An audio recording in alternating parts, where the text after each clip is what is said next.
Mesdames et messieurs, nous sommes de retour, tel un cow-boy de l'agriculture. Regardez-moi le chapeau. On est de retour pour notre 17e plan, 17e journée. Aujourd'hui, on parle de la chicorée sauvage. Nous sommes dans la famille des Astraceae, ok? Et on est sur une plante qui est originaire Europe continentale, Asie, Afrique du Nord, etc. Je vais vous montrer à quoi ça ressemble et je vais vous dire tout le reste, le nom scientifique et les prénoms qu'on lui a donnés. Voilà. Alors, voici la plante, ok? Alors, celle-là, c'est Dragon Ball Z, ok? C'est Chicorée Dragon Ball Z parce que elle est montée très haut. Mais normalement, ça reste assez bas, d'accord? Donc, ça ressemble beaucoup à la chicorée qu'on a l'habitude de voir normale, que vous pouvez faire des salades, des choses comme ça avec, qui est dans la catégorie laitue. Mais celle-là, elle est sauvage. Donc, c'est ce qu'on retrouve dans le Zion. On ne l'a pas plantée, elle a poussé toute seule, d'accord? Alors, on est sur un nom scientifique, mon Dieu. Lonea intibaka, quelque chose comme ça. Je vous mets ça ici, vous savez déjà. Donc, elle ressemble à ça. Donc, c'est surtout les feuilles, vous voyez. Hop, ça ressemble à des ailes, en fait, qui sont collées à la membrane centrale. Et ça part du centre ici. Vous avez des fleurs aussi. Donc, ça fait des petites fleurs. Vous voyez, hop, qui vont s'envoler. Et ça fait, hop là, une petite chose comme ça et ça peut monter très très haut parce que voilà la plante dans son ensemble. Voilà. Alors, c'est assez amer, ok? Ça a le même goût que la chicorée, comme je vous ai dit, la chicorée que vous allez retrouver en magasin ou chicorée normale, je ne sais pas comment vous voulez l'appeler. C'est plus agressif au niveau du goût parce que c'est pas la même chose. Bref, il y a plusieurs noms. Donc on a bien sûr chicorée sauvage, chicorée amère, l'étéron marocain, Ashura, enfin bref, laissez-moi savoir comment vous l'appelez chez vous dans votre contrée, ok?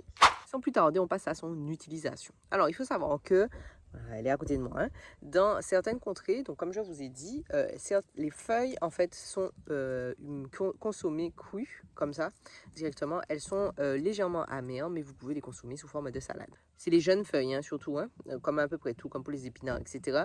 Et c'est aussi considéré comme un légume. Donc on va beaucoup retrouver ça par exemple au Nigeria ou dans d'autres pays d'Afrique. Donc laissez-moi savoir si vous êtes de ces pays-là, comment vous l'utilisez à la cuisine. En fait, ça nous intéresse parce que bon, moi je me tente encore à savoir comment je peux l'utiliser personnellement. Ce qui est intéressant, c'est que vous allez souvent la retrouver en fait dans le pâturage comme ça, là où il y a les vaches et où où il peut y avoir aussi les moutons. Et en fait, ça a une tendance à accélérer la production de lait chez les vaches. Donc c'est tout bénef en fait si vous l'avez dans votre production et que vous voulez récupérer plus de lait sur vos vaches. Alors bien sûr, il y a toujours un petit peu je ne sais pas comment on dit ce mot. Vous savez quand c'est pas prouvé scientifiquement, mais c'est dans la croyance. Voilà, il y a toujours des croyances. En fait, apparemment, les feuilles seraient utilisées pour frictionner les bras des jeunes enfants pour que ça pousse mieux, enfin bref, voilà, pour qu'il soit plus fort et que ça pousse mieux. Bon, sinon, la plante a plein de propriétés. On va vraiment rentrer dans le vif du sujet. Alors, cette plante, aujourd'hui, on ne redira pas qu'elle est anti-inflammatoire. Ce n'est pas le mot, mais on revient sur le diurétique. C'est-à-dire qu'elle va vous faire pipi. Elle va vous faire éliminer. J'ai plein de feuilles de la plante sur mes mains. Donc, comme on le sait déjà, toutes les plantes qui vous font faire pipi, c'est super bon pour les gens qui souffrent de rétention urinaire ou alors de problèmes urinaires ou alors qui ont envie d'éliminer voilà, les toxines et autres petites choses qui sont dans leur corps. Elle a aussi un effet dépuratif, c'est-à-dire qu'elle va nettoyer votre sang, nettoyer, je dis bien votre sang, et l'éliminer de si vous avez des toxines, comme je viens de le dire, ou toute autre chose à éliminer. Donc ça, en général, c'est super intéressant d'avoir des plantes qui sont dites dépuratives, par exemple à la période de la purge ou alors à des périodes où vous avez trop fait d'excès, comme on arrive à la fin de l'année là. Pour le début de l'année, ça peut être bon de faire une petite cure de chicorée sauvage et d'autres plantes qui sont dites dépuratives et purgatives également et détoxifiantes et diurétiques pour pouvoir éliminer plus facilement les toxines. Elle est bien sûre, mais en général, quand c'est dépuratif, etc., vous allez souvent trouver une liaison avec la digestion. Donc, elle est bien sûr bonne pour tout ce qui est les problèmes digestifs, les ballonnements, les crampes, l'aérophagie, les gaz, toutes ces choses-là ensemble. Et c'est pas fini, la liste continue. Vous vous rendez compte, une vieille herbe comme ça qui pousse partout, vous avez vu tout ce qu'on peut faire avec ça? Eh bien, mon Dieu, elle est aussi bonne pour l'hypertension. Oui, oui, oui. Alors, elle a des possibles effets, il y a encore des études qui sont dessus, mais des possibles effets hypotenseurs qui visent à réduire la tension artérielle, quoi.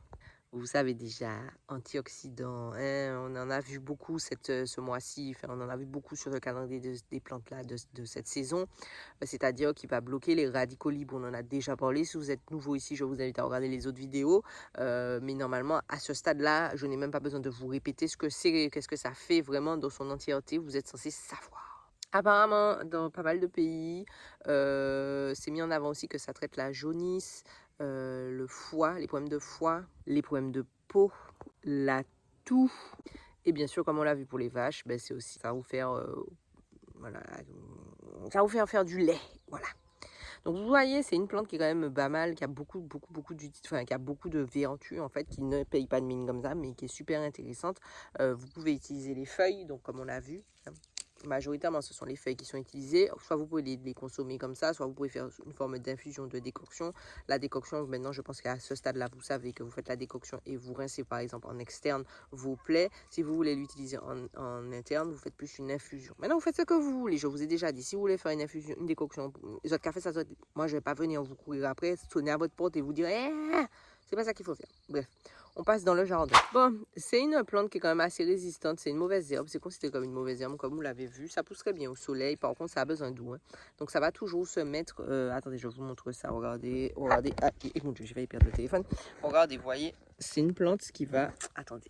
Elle va toujours bien choisir son emplacement. Vous voyez là, elle est en bas. Elle est en bas du champ. Vous voyez? Donc, elle est intelligente parce qu'elle se met en bas dans le ruissellement et à côté du caniveau. Là, il y a un caniveau. Elle s'est mise là parce qu'elle sait que là, elle va avoir l'eau qu'elle a besoin pour pouvoir vivre, pour pouvoir grossir.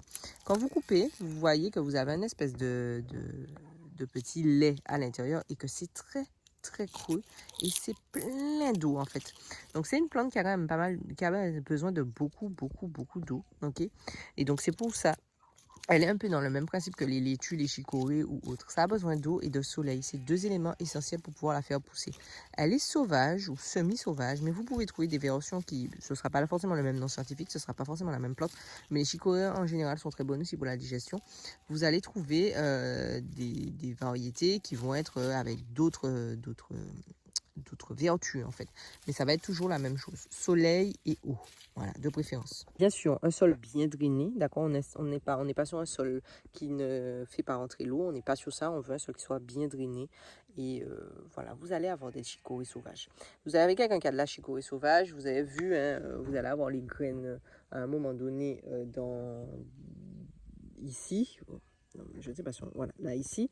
Donc vous allez pouvoir, elle va se reproduire toute seule en fait. Vous avez un plan, normalement vous allez retrouver plein de chicorées sauvages.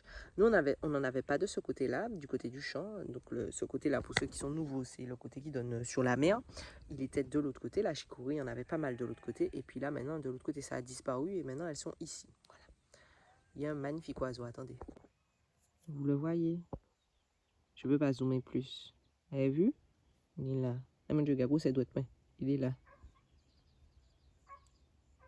Il est magnifique, hein? Ah ouais. Il se dandine. Il est dandonnant. Bref, je vais m'arrêter là, d'accord? Je vous remets la vidéo d'hier si vous l'avez ratée, comme d'habitude. Petit pouce, petit partage, petit commentaire. Laissez-moi savoir comment vous utilisez. Laissez-nous savoir comment vous utilisez la chicorée sauvage. Qu'est-ce que vous en faites? Voilà, comment vous la mangez, comment vous la consommez. On veut savoir, on est maquerelle, ok? Mesdames et messieurs, abonnez-vous s'il vous plaît. Merci. On se retrouve quand? Demain déjà, demain est un autre jour. À demain.